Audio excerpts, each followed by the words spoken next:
With me is an array of industry experts from the media owner side. So I'm going to hand over and let them introduce themselves, starting with you, Jay. Shall I go first?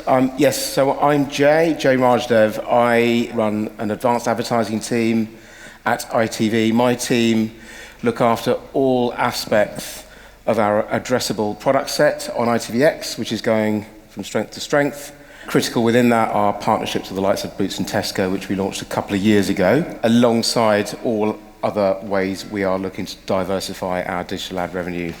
Outside of programmatic, we launched ITV Kaching 3 weeks ago. Come and talk to me if you are interested in affiliates. Thank you, Jay. Katy? I'm Katy Clark. I'm Head of Industry at Meta. I look after retail and e-com, and very lucky to have a large team that look after a number of sub-verticals within retail and e-com. So that is everything from UK grocery, from high street department stores, pure plays, quick service restaurants, quick commerce, and a bit of energy thrown in for good measure. What that also means is that because we look after the UK grocery industry, naturally retail media networks have sat within my team for many years. For the last sort of 4 or 5 years, we've been helping some of the largest, and they're all, I think, here today, so hello. They're all the largest retail media networks within the UK currently.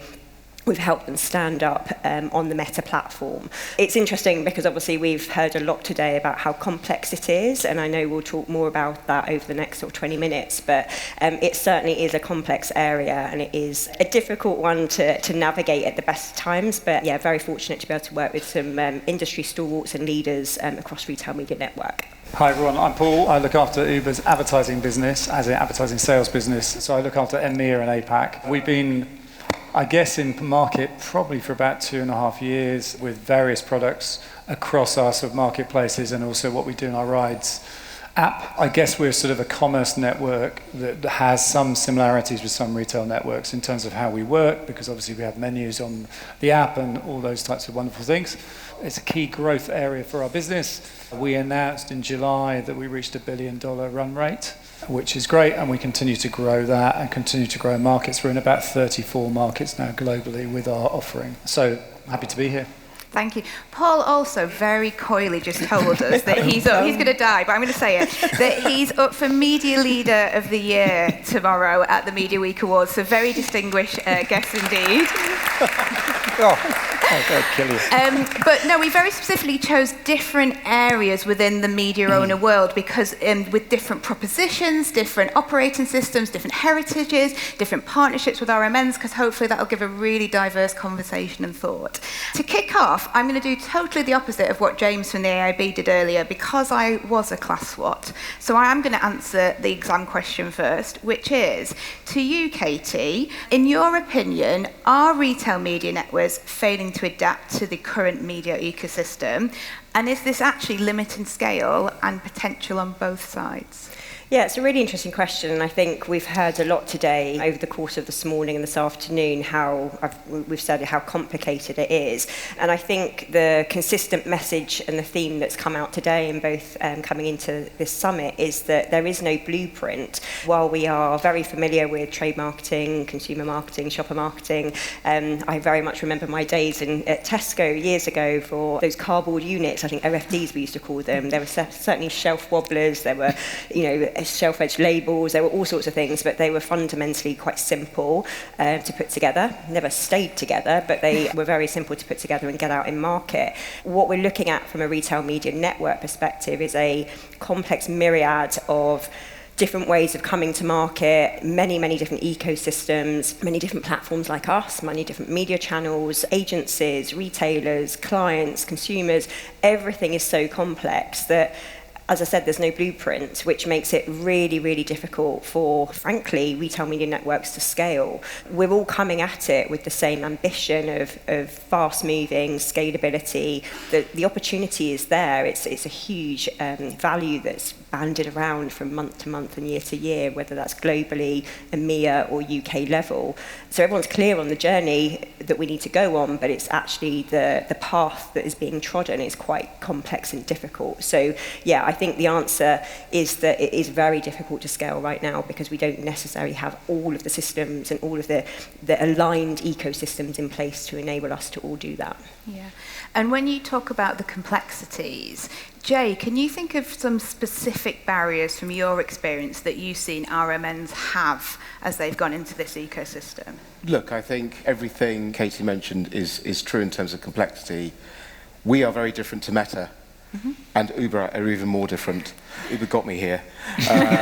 What I think we all need as we try and make sense of this world is a unique skill set, a unique blend of talents in everyone that we are recruiting to help us scale this opportunity. We're looking for people that are curious, really sophisticated in terms of their understanding of data, how to build partnerships, how to collaborate.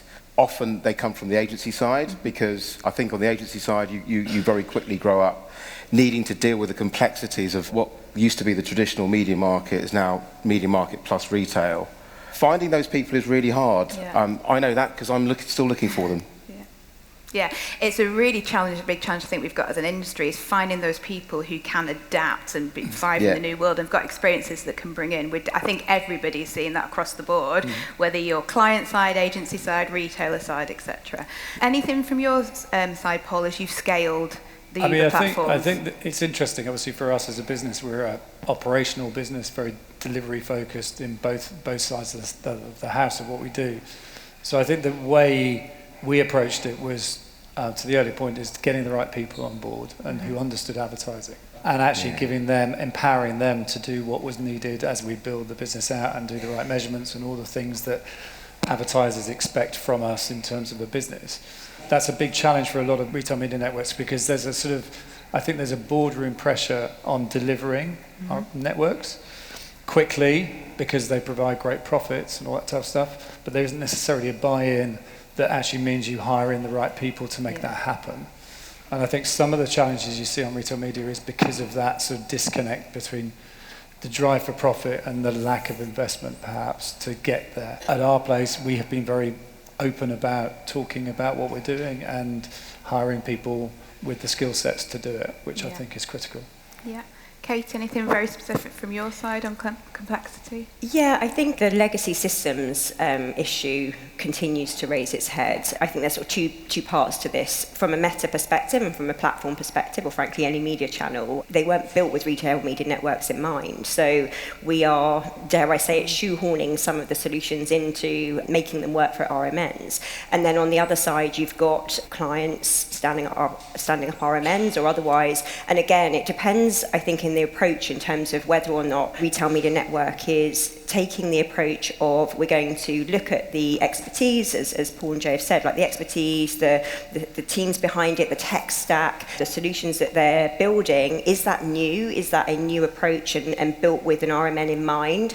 Or actually are we trying to shoehorn existing systems, existing tech stacks into, sort of, we'll make it work because we want to kind of get to market as quickly as possible. But with that comes, there are barriers. You hit those issues, you hit those barriers, and you end up finding that you can't scale as quickly as possible, back to the original point. So, what we've seen, what I've personally seen, is that those who approach it with a very clear strategic, we are launching an RMN and this is how we're going to do it and this is how we're going to build for success, tend to be able to scale far faster than those who have gone, we've got first party data, brilliant, how do we commercialize it, let's go, but actually don't have the ecosystem properly set up around it. There's a real disconnect between the two when we see the difference.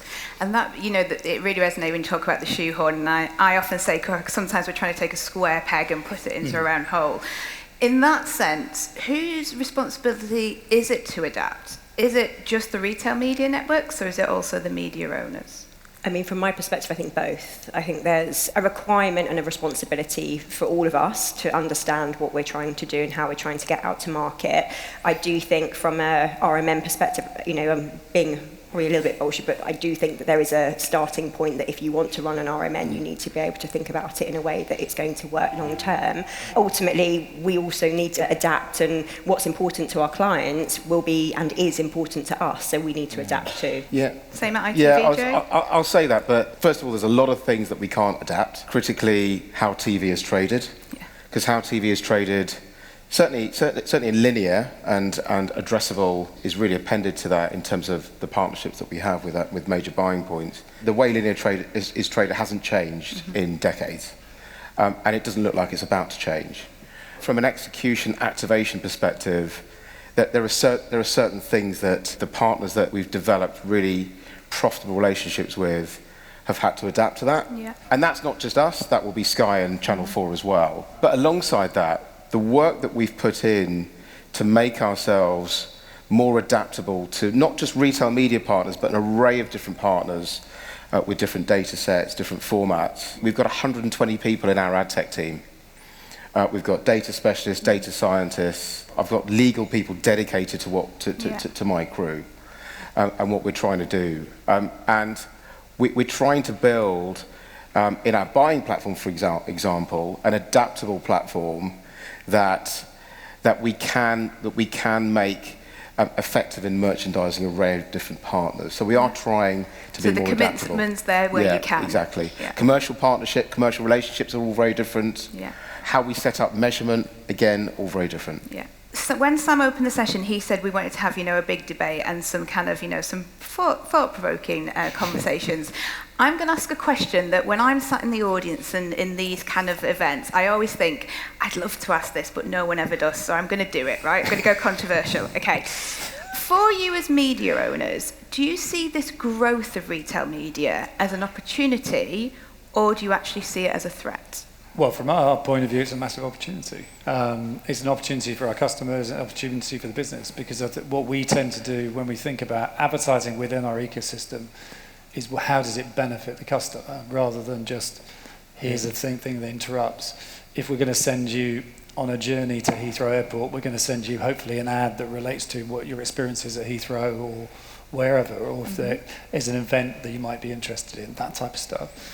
So, and the same is true on our retail platform in terms of Uber Eats. So, you're getting offers and promotions from people and retailers that are close to you. So we see this as an opportunity, and hence the reason we put so much effort into it. That doesn't mean to say that there's challenges coming forward, because I think what retail as a sector needs to do is to do more things together to make it a bigger sector overall. Because ultimately the challenge here is, the big elephant in the room is Amazon, right? Everybody here is going to do something on Amazon, and then the other retail networks are always going to be behind that in some format or another. So we have to do more to do that, but from our point of view, it's a very straightforward transaction in that sense. So it's a big opportunity. Jay, do you see it as an opportunity or a threat, the growth of retail media? It's absolutely an opportunity, but we are, as a business, very, very open-eyed and realistic about where brands are testing, learning, trialing our new array of retail data activated products. We're very, very pragmatic about where that budget's coming from. Yeah. It's coming from other aspects of a brand's investment in TV and ITV. So we're really pragmatic about that. But we also recognise that we've sort of got to disrupt ourselves as a business. What I think we are doing with a number of CPGs is getting ourselves into really interesting conversations that we wouldn't have been in 5 years ago, where the stock in trade partnership with a major CPG was around linear TV. Yeah. Linear TV and buying BVOD on ITVX to augment linear reach. Yeah. We're now into really interesting conversations around measurement, around ways that we can use retail data in really interesting ways to drive penetration growth, different categories, different aisles. That gets us to a really smart strategic place with our CPG partners. Yeah, so a different level of conversation, different tools to enable it. Yeah. Katy, I'm going to move on because you've worked across a plethora of different retail media networks. From your experience, what does it really take for an effective partnership? What does a North Star look like?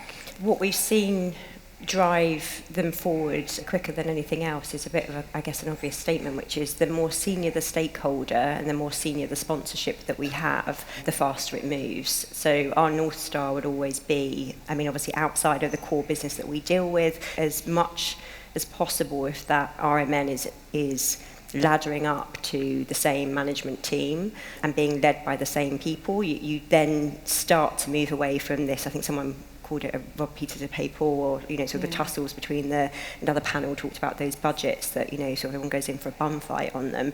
Fundamentally, it's the senior sponsorship that leads that forward, and the moving fast. We all want to move fast. It's making sure that we can have that North Star of like who's leading that conversation, who's taking the A on this project, a pretty big project, and how do we make sure that we move as quickly as possible to remove those barriers? Yeah, absolutely, and that's actually what Lee was saying. I think you need that senior sponsorship in all parties, right? Within the retailers, within the agencies, within the kind of the branded suppliers, as well as the media owners, and it's kind of all coming together as one all. Jay, from your experience as well, what does really effective partnership look like for you?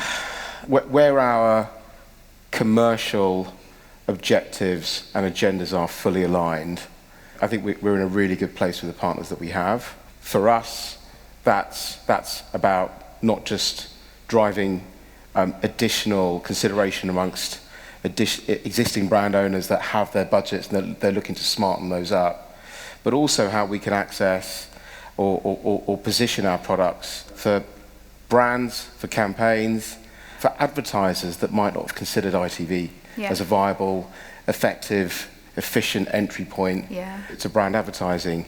Now, that's a huge objective for us, and what we're finding with all our partners is alignment around that North Star for us. Yeah. So similar, that senior alignment, etc. Yeah. Right, I'm going to go to a classic quick fire round to end. I'm going to start with you, Paul. So what's the one thing that you think media publishers or retail media networks need to start doing quickly to scale faster than we are doing today? So I think the key thing is measurement, and there's a lot of work going on measurement with the IAB and various other groups to get some sort of standardized measurement. Now, that does not mean that there aren't new measurement metrics that we need for retail media, and I think this is the one area that I would push back on some, because when we see some buyers want old metrics to work on retail media, and it isn't work like that. So we need to have a combination of standardization, but maybe some new metrics that represent what really happens in the network. Bianca will be delighted with that answer. She'll be doing her fist bump, Paul.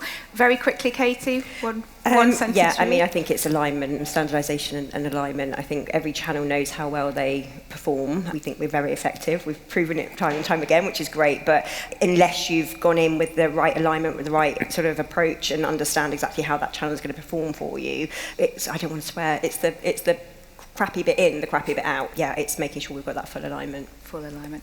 Jay?